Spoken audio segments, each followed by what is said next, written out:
This is the Whole Care Network.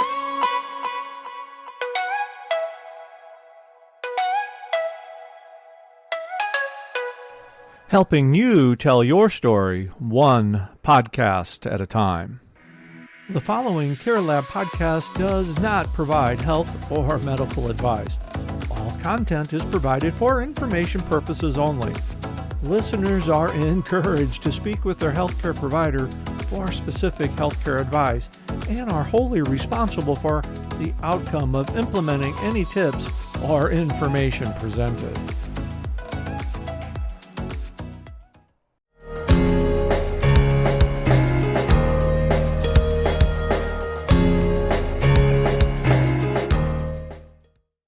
It's Care Lab Day. Yay! Welcome to Care Lab. I'm so excited to be here. Yes, always. What's up? What's going on?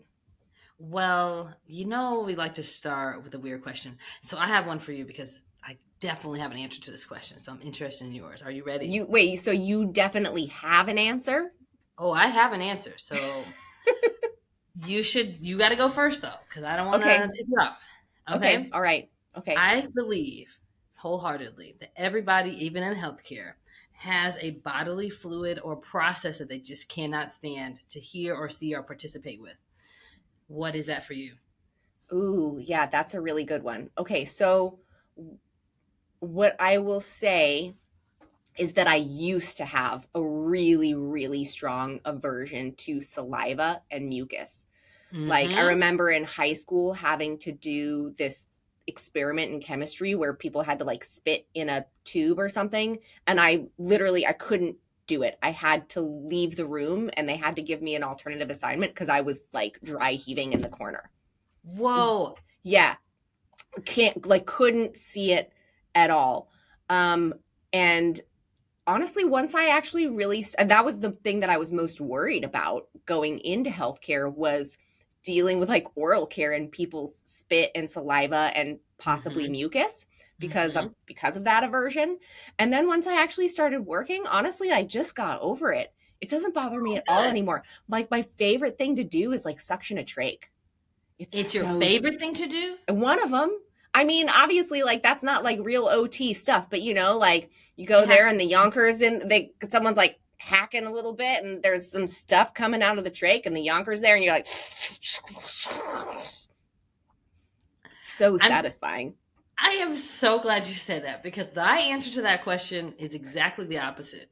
It is I still cannot stand mucus and spit. Really? And the thing I hate the most is having to suction somebody. And thank God I don't work with you anymore, so I don't have to do this. But like, I mean, I did it because I'm a grown up and I can do it. But just yeah. The most ridiculous thing to me, and I feel ridiculous myself, is that, we're OTs, we do everyday tasks. Brushing your teeth is like an everyday task that everybody needs to do. And especially at hospital or skilled nursing level, sometimes that gets overlooked. And I'm always like, let's brush your teeth. Gets overlooked a lot, right? And it's actually so important for the rest of the like care of the body that mouth gets cleaned. Mm-hmm. Sorry, go ahead. And so I recognize that, but I also still hate it. And so I've gotten better, right? Because I've been doing this a long time. Yeah. But at the point of spitting, I close my eyes. Do you? Yes. And I'm like, this is ridiculous. You should be able to watch somebody do this. This is true for my kids. This is true all the time. I mean, I can spit and watch my spit go in the sink, but just like, I just really cannot handle. That's the one thing I can't handle. I can do poop. I can see a surgery. Blood can be everywhere. Puke, whatever. I'm fine with all that. Yeah. But the mucus and suction and spit. It's the viscosity. It's the viscosity of the thing, right? So I will say this is, even though suctioning mucus from a trach does not bother me, I do still if you have you're doing oral care with someone, they rinse, they spit in a cup or they spit in a basin or something. Yeah. I won't look at the basin while I'm dumping it out. I look over. I just keep looking up. I just keep looking up because and then I turn the water on and then it's gone. For some reason like that, I don't care. I also would say though, so weird. It is weird. It is weird because that's probably the least gross It's the least of gross thing. I don't it's even have like to the touch it, least gross thing. actually. Yeah, exactly. But I also feel like if there's one thing you have to like look away from and it's just someone spitting or like dumping out their like rinsed mouthwater, it's probably not the worst thing in terms of like impact. It has pretty much no impact on the client or safety or the plan of care or progress or anything like that. But it is I weird. But it's weird. It's totally weird. I don't know. You I know can't what? get it. I can't believe it was the same thing for both of us. I know. That's so funny. Because I think it's so limited. It's just like, why? Why is this a problem for me? You know, like it's just like you Yeah. said, it's like kind of the least gross of all of the things Yeah. that come out of your body. You know, I could have never been a dentist though. Mm, You yeah. would have How to do watch you? people spit all day. You're like, what do you mean? Of course you couldn't have been a I guess my dentist. top tier, I couldn't do it as a respiratory therapist. Oh, I'm well, so appreciative of them. So that one will be first. I'm sure dentist will be next. I hadn't thought yeah. about it, but yeah, I feel like dentist, orthodontist, yeah, because should that be able to not help. only like you have to really get up in there, you got to look at it and like dig in it. And you know, people don't brush their teeth I know. before they get into that chair. So, like, Yeah, you can't look away during that part. you can. That is actually going to impact plan of That care. that could certainly impact plan of care and patient safety. So That. you can't when you're in there with some instruments, Mm-mm. you can't look away. Thank you for going down this rabbit hole with me. What are we You're really going to welcome. talk about? Anytime, anytime. Let's just do this all day instead of talking about something serious, shall we? No, no. Man. We probably should actually talk about a real topic. Okay. So I actually was recently asked this question Okay. by someone who both works in the care industry, but is not necessarily like they're not necessarily a care provider. They're not a care giving expert. They're not a healthcare provider, but Okay. they provide support services. And they were wondering, and then they had recently had their own like experience as a caregiver themselves. And they were wondering, how do you successfully prepare your home when someone is about to be discharged from rehab? So someone's in rehab, or let's say they're in the hospital or they're in rehab, and they're coming home and they are not as functional as they were before. You know, maybe they're Mm-hmm. still working on it, whatever it is. But their level of mobility is different than it was before. How do you actually start preparing the home for it? I thought that was a really good question to kind of Mm-hmm. dig into here with a little bit more time, and where we could, you know, focus on some highlights, but also like bounce ideas off of each other. So that's it. That's a question. How do we prepare a home for someone to come home from rehab or the hospital when they've had a change in their ability to get around and function? So that is a really great question, and I want to give specific answers, but we didn't get a specific way that their level of ability has changed. Yes. And Mm-hmm. so, because of that, the very first thing I'm going to say is get somebody's eyes on the scene and like Mm-hmm. ask for help. And so you could do that in a bunch of ways. Of course, you can do a virtual assessment. Ask Sammy. That's exactly what we do and why we do it.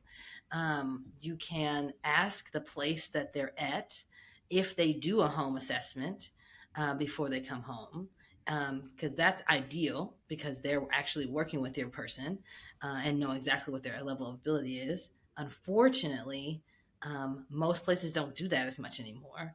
And No, it when they used to be standard of care when I first totally started was. as an OT, standard Hmm. of care, right?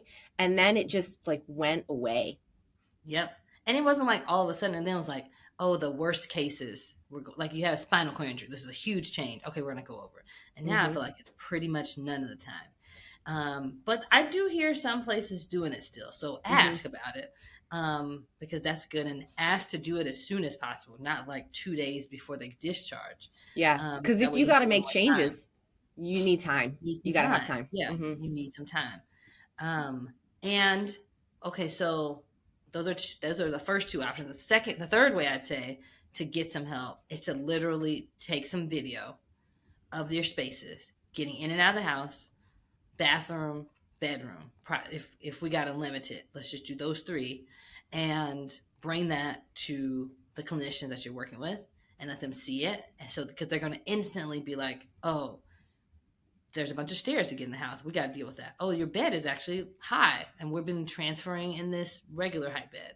They're going to see all of the problem areas because they've been working on the problem areas with them, and then get some feedback. That's the first thing I would say.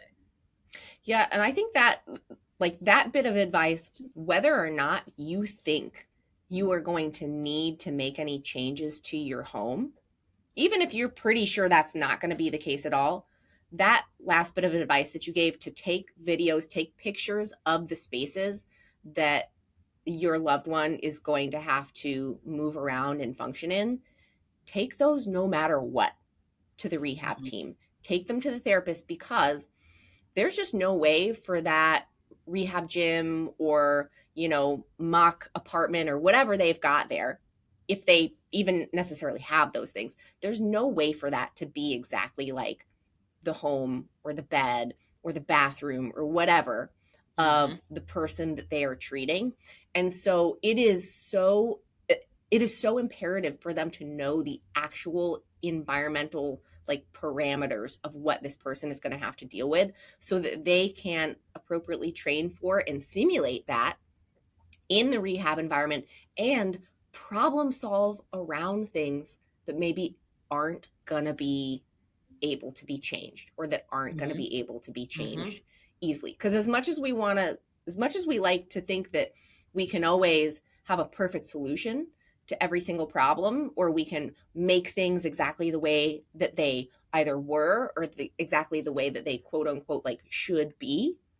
I used air quotes for those people who might be listening to this. I also said quote unquote, so I guess that was an unnecessary explanation. But it was. Yeah. Keep You're going. welcome. You're But we can't always make everything perfect. We can't always make everything the way we want it to be. And so we have to be able to solve those tough problems so people can still function as best as possible. And there's really no way to truly do that without having an understanding of the environment that the person is in, because there are, as we often talk about in occupational therapy, we use like the PEO model, right? There are these three things that go into functioning: the person, the thing that they want to do, the occupation, and the environment. And they're all equally important. So we got to make those match up. Hey there, it's Amelia. Listen, I am so thrilled to have a great resource like Ask Sammy as part of the Care Lab team. And here's why. It's a game changer for aging in place because it makes it so simple. All you do is ask. Just type in your question, or even tell Sammy what the problem is, and get tailored solutions. Everything from innovative adaptive equipment to comprehensive resources. It's a great way to become more empowered, to live more independently, and to live with greater confidence. And my favorite thing about how Ask Sammy works is it's deeply rooted in dignity and practicality. So whether you're a fellow therapist, a care partner, or someone who's seeking solutions for themselves, visit www.asksammy.com. We're going to link it in the show notes so you can find it there. Start making home more accessible today. Now, back to the show. When you're in a facility, you're missing the environment piece of it, because the therapists there don't get to see what's going on at your space. So do that as early as possible. Get some qualified assistance, either a virtual assessment with us, or see if they will go to the house. And at the bare minimum, or maybe the first thing you should do, is just video the spaces and show it to the people that are working with your family member early, like not like right away. As soon as you get there, as soon as you meet the people you're going to really work with, show it to them, because then they'll tailor everything around that instead of just off of words. So that's the first thing I say, to get prepared. Then they're going to give you they're going to see the problems, and they're going to help you come up with some solutions. And then you're going to try to implement those solutions as best you can at home. The main thing I want to say is that there are very few problems that I have encountered over 16 years that can't be addressed by some piece of adaptive equipment. Yeah. And so don't feel like you have to all of a sudden do a big remodeling project. You might want to do that down the road, and that's great. But this person is going to get out of the hospital in probably 2 to 4 weeks, right? At the most, they're going to stay probably in skilled nursing for 4 weeks, and so you need to have enough time to do it well. And so it's totally worth the investment to get some adaptive equipment to solve a problem, especially because you don't know if that's going to actually be the best solution in the first place. I guess what I'm saying is we can have an idea that, oh, we're going to use this tool here or put this bed rail here is going to help with getting out the bed. And it might, but you might find that, oh, after a couple of weeks, we don't need this anymore. So now instead of buying a whole new bed or getting a hospital bed, you didn't even have to go through that whole process because we figured out that we wanted to do it a different way after you're actually home and living life. Does it make sense? Yeah, And absolutely. I mean, I can't tell you the number of times, like, I'm treating someone on rehab or in the hospital, and we're talking about accessing the shower, right? We're talking about bathing. And they'll say, oh, no, it's going to be fine. You know, my dad or my uncle or so-and-so or someone is going to put in a walk-in shower. They're going to put in a curbless shower for me or something like that. I'll be like, okay, that's great. But one, you don't actually need that. Here's a tub transfer bench. So this is $50 versus ripping out your whole bathroom. Not that I am not a proponent. Like, if you're going to redo your bathroom anyway, like you said, if you're going to redo it, if you want to make it, and I'm all about a curbless shower, you know, as long as it's got enough drainage, people never underestimate the amount of drainage you need for a roll-in shower, please. But like, I'm all about that. But again, to your point, are you going to be able to actually get that work completed in the time that you have before discharge? Probably not. That's actually a massive and very expensive project to do.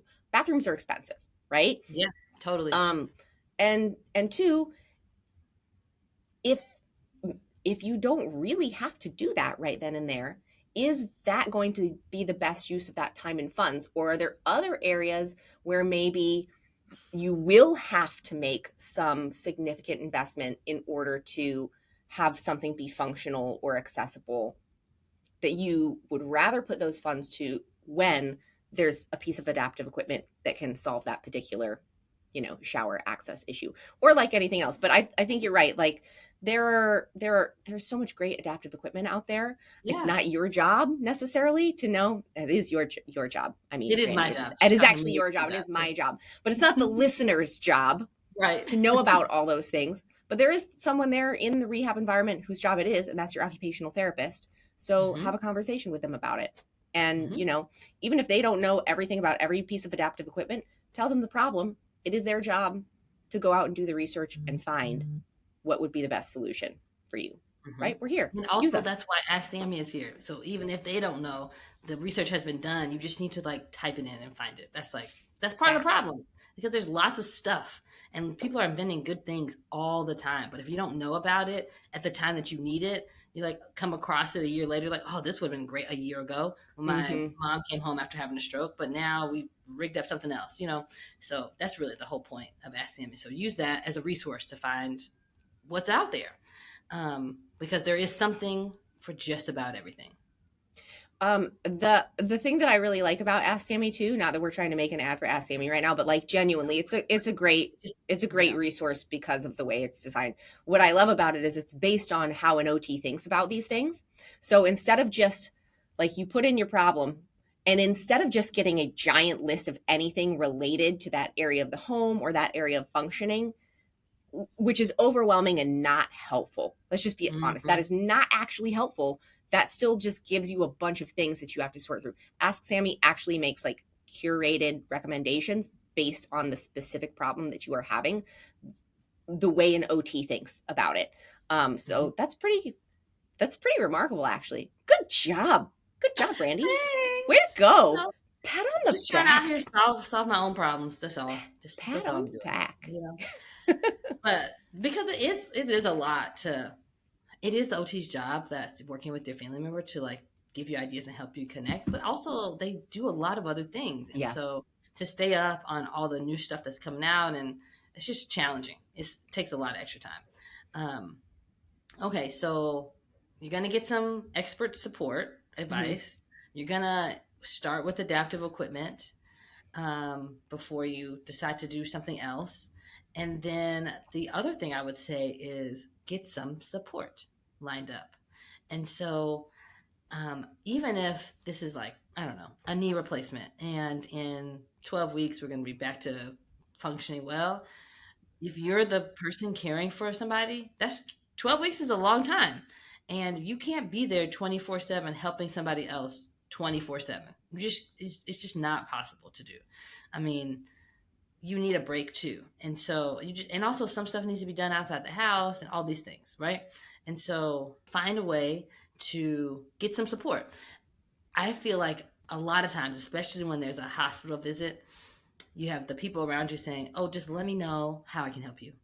And that's nice, but it feels like I don't know what I need help with. I don't know what you're willing to help me do. And it also feels like more work to put together a to-do list for other people sometimes than to just do it yourself. Like, let's be honest. We've all been there. We're like, how can I help? And you're like, I don't know. It's just easier for me to do it, right?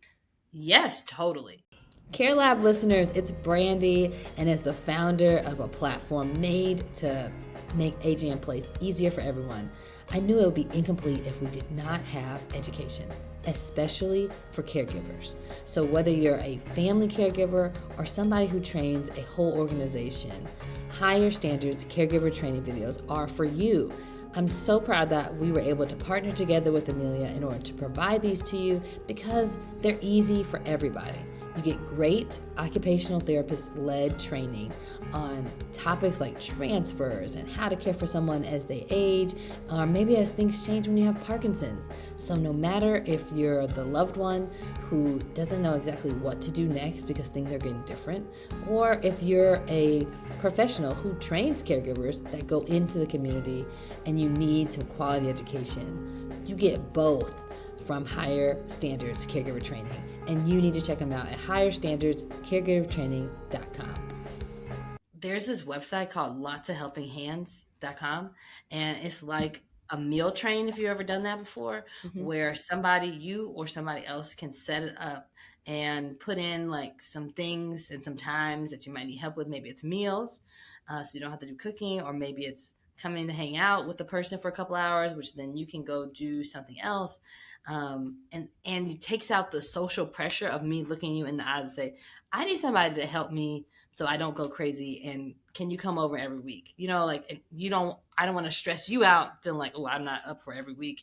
And, it's just like takes out the social pressure there about asking directly, because then somebody can send that link to you and then you can think, I can list all the things that could be useful to us. And you can be like, oh, that's a thing that I can do. Oh, I love cooking.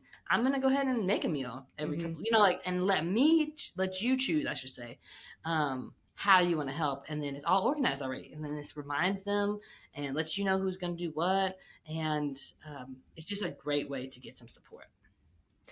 So what I would add to everything, all the advice you've already given, which is excellent advice, what I would add to that my cell phone also wanted to chime in on, I'm going to turn that down. Sorry, everybody. I'm just going to throw it in the other room.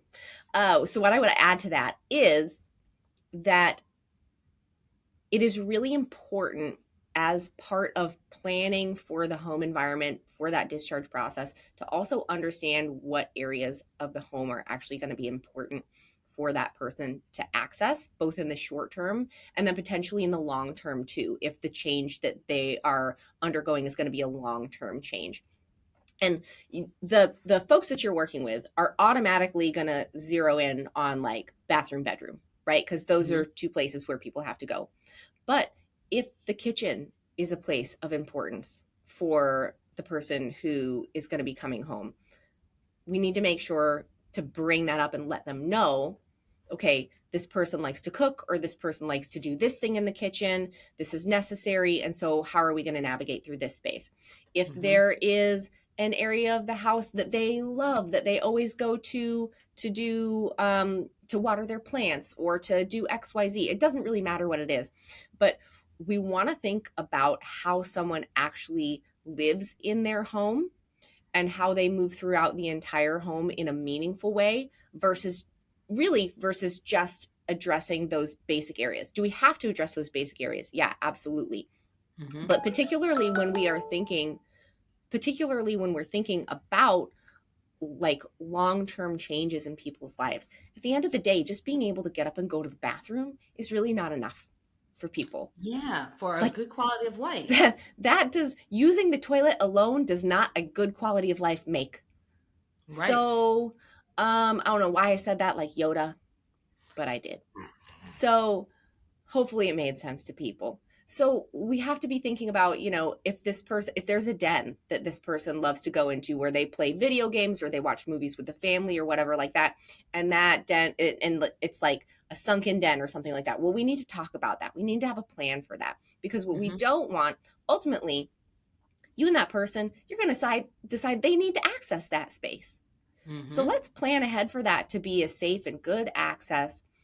Even if it's not like something that you implement, even if it's not a change or a modification that you implement it right then and there, Right. get some ideas for how you are going to implement that change when you're ready, so that you're not left in a lurch 3 months or 6 months or a year down the line when so-and-so is like, hey, I really want to be able to go watch movies in there with the family, Mm-hmm. and then you try and jury rig something up yourself that may or may not be either the easiest solution, the most affordable solution, or the safest solution.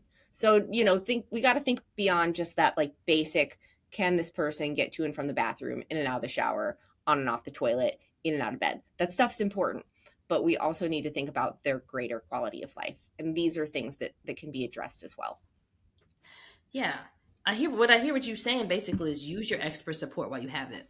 Like, even if you're not going to make those changes right away, because that can be overwhelming and you do need to get the basics first, at least know what you should be able to do and how you're going to handle it, because we should get back to that, right? Mm-hmm. We want to do as many things for ourselves as we can, because that's what gives us motivation for living.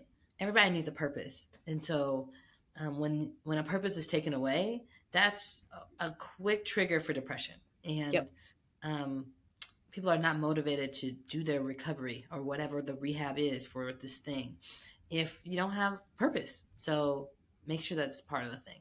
Yep. It's got to be, we call them individualized plans of care, right? Because they shouldn't be the same for everyone. So ultimately, like, yes, absolutely. Use the expertise of the clinicians that are there with you, but also communicate to them what you know about the situation that maybe they don't know. Mm-hmm. And encourage the person who's actually there getting rehab, if they're able to communicate for themselves, saying like, hey, this is an important part of my life. This is something that's meaningful to me, because it's got to be about more than just the basics. Yep, absolutely.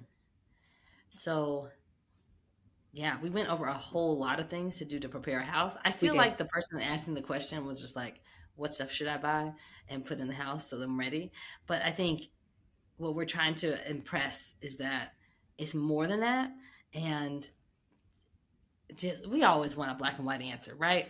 We want Yeah. a pill to solve a problem when really we should exercise or whatever the thing is, right? And so we're saying the same thing here, is that dig a little deeper and do a little bit more. The earlier you start, the better you will be. And then maybe you'll spend a little less money because you get the right things and just enough that you need to make a situation as good as possible for coming home. And the other thing I'd add is, like, if you know you're going in for like a planned knee replacement or hip replacement or something like that, do stuff in advance. And you can get a therapist out there before you go, and they're gonna know exactly what kind of situation you'll probably be in when you get out, and like get yourself set up and ready before you even have to go in. Yep. Makes it a lot less stressful. Absolutely. I was going to say something and then I forgot. Oh, I know what I was going to say. Okay. So, and I think actually this question is a good example of, like, often we think of these questions as being like relatively simple questions where maybe there is like a straightforward or pat answer. And the fact is that there's not necessarily a straightforward or pat answer, because people are individuals and their homes are different, and people have different goals and wants and needs. And so it's not really so much about understanding like what are the 3 pieces of equipment that I need, or what are the 3 things that I need to look at in my home. It's really understanding how to best utilize your resources, ask the right questions, and not be afraid to share your own knowledge and input into the situation, because honestly, like that is helpful. That is helpful too. Totally is. I think that the way we have set up the medical model is to be top down. And so we go into the hospital thinking, oh, the people there in the white coats and the scrubs are going to tell me all the things I need to do. I'm going to passively accept that and then try to do it. But they can only operate. I'm not saying they're not smart people. They're great and experts at what they're doing, whatever that is. But they need some input from you too. And so your voice is valuable, is what I'm trying to say. Mm-hmm. And so it's not looked at in a bad way for you to pipe up and say, like, hey, how should I deal with this, and show them what's going on at home. They're gonna actually be really excited, because they're gonna be like, oh, great, now I have some information to go on, instead of just taking a guess at what things we should improve on based on how this person's body or mind is working. And so you're a big part of the team, is what I'm trying to say. The patient there as well as the caregiver. I think that for me, I've always envisioned like successful healthcare as being a partnership between myself and the person that I'm treating and whoever else is involved in that care. Because really, like we're all team members. We all have a different piece of the puzzle. No one piece is actually more important than another piece.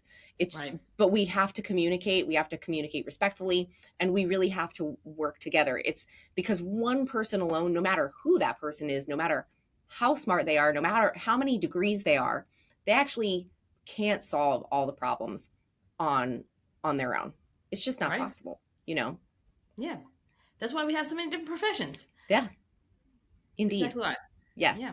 And I think also why we have better healthcare outcomes and there's lots of research on this, when the person who is receiving healthcare is feeling like they're listened to, like they have input, like they have trust in that relationship, we know the outcomes are better. And that, I think, comes from having a partnership style relationship between the provider and the patient.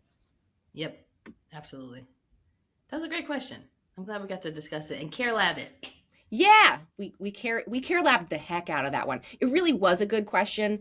Because I think it's something that's super relevant to a lot of people. And unfortunately, I think it's something that folks don't think about a lot until they're like literally day of bringing someone home. And then they're like, oh my gosh, this doesn't work, or I don't know what to do, or I didn't ask this question, or no one told me. So it's a really great thing to think about beforehand and start prepping for, early and often as that whole rehab process, goes from beginning to end.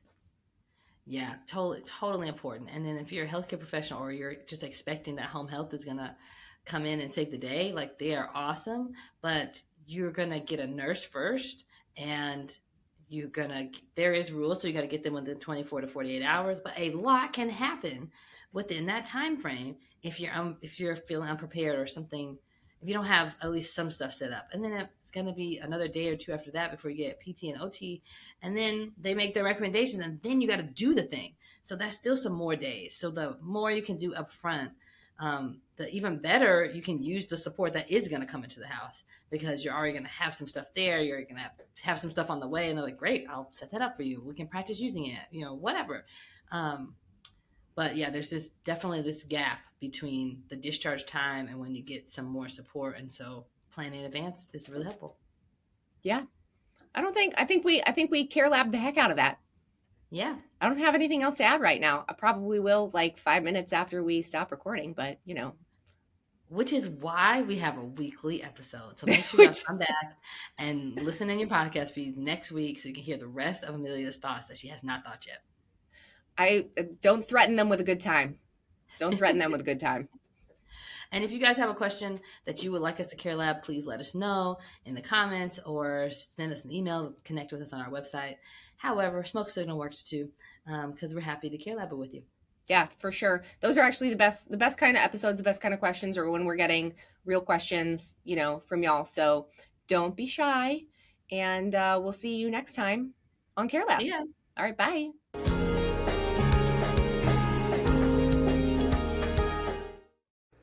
This is the Whole Care Network.